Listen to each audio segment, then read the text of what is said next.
বর্ষা এলে যে জায়গার নামটা সবথেকে বেশি আলোচিত হয় সেটা হচ্ছে ঘাটাল। এখনো পর্যন্ত জলমগ্ন হয়ে রয়েছে সেই ঘাটালের বেশ কিছু এলাকা, কয়েকটি ওয়ার্ডে নৌকা চলছে। পরিস্থিতির কিছুটা উন্নতি হয়েছে বটে, কিন্তু তারপরেও বহু এলাকা এখন জলমগ্ন। সার্বিকভাবে পরিস্থিতি কিরকম জানবো, সরাসরি চলে যাব। সোমনাথ দাস আমাদের প্রতিনিধি রয়েছেন। কি অবস্থা সোমনাথ?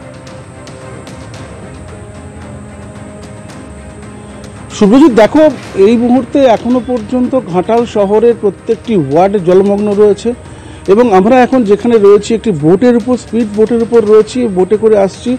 এই দেখতে পাচ্ছ দূরে যে এই তিনতলা পাকা বাড়ি, যেটাকে মনে হচ্ছে দোতলা পাকা বাড়ি, কিন্তু এটা তিনতলা, অর্থাৎ তার পুরো একতলা ডুবে রয়েছে।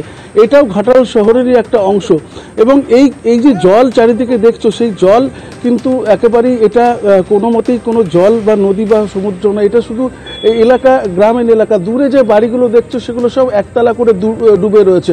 অর্থাৎ ঘাটাল শহরের জল এখনো পর্যন্ত নামেনি এবং ঘাটাল শহরে প্রত্যেকটি জায়গাতেই এই মুহূর্তে জল জমে রয়েছে এবং তাদের যাতায়াতের পথ একমাত্র দেখতেই পাচ্ছ দূরে যে নৌকোগুলো রয়েছে সেই নৌকো। অর্থাৎ শহরের মধ্যে যেতে গেলেও যেমন নৌকো চলছে, সেরকম শহর থেকে একটু দূরে গ্রামাঞ্চলে যেতে গেলেও সেরকম নৌকো চলছে।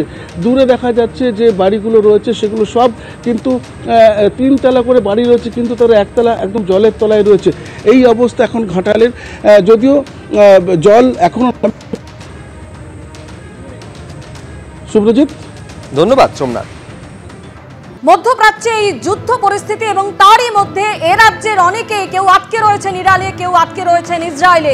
দু জায়গার ছবি আপনাদের সামনে তুলে ধরছি। একদিকে ইরানে এই মুহূর্তে আটকে রয়েছেন সোনার কাজ করতে যাওয়া শান্তিপুরের 3 যুবক, যুদ্ধের জেরে যাদের বিমানের টিকিট বাতিল হয়ে গেছে এবং তারা বাড়ি কবে ফিরবেন সেই অপেক্ষায় বসে রয়েছে পরিবার। অন্যদিকে ইসরায়েলে আটকে রয়েছে নদিয়ার তেহট্টের এক বাসিন্দা, সেও ইসরায়েলে আটকে রয়েছে।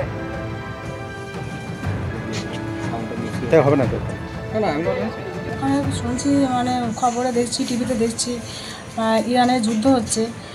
এবার মানে ওখানে মানে এত পরিমাণ যুদ্ধ হচ্ছে, মানে যোগাযোগ তো করতেই পারছি না, মানে ফোনের অপেক্ষায় আছি, মানে কখন ফোন করবে, কথা হচ্ছে না, যোগাযোগ পাচ্ছি না। এবার চাই যে ভালোভাবে সুস্থ হয়ে বাড়ি আসুক, এটাই চাই। একদিকে যেমন ইরানে শান্তিপুরের 3 যুবক তারা আটকে রয়েছেন, অন্যদিকে নদিয়া তেহট্টের বাসিন্দা যারা নির্মাণ শ্রমিকের কাজের জন্য তেহট্ট থেকে ইসরায়েলে পাড়ি দিয়েছেন, রোজগারের আশায় দেশ ছেড়ে যারা ইসরায়েলে পাড়ি দিয়েছেন তাদের কিন্তু এখনো ফেরার কোনো সম্ভাবনা তৈরি হয়নি।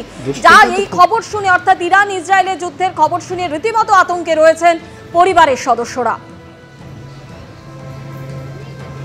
স্বামী ইসরায়েলে আছে, ওখানে তো বোমা পড়ছেই করছে, আমরা আটকে আছি।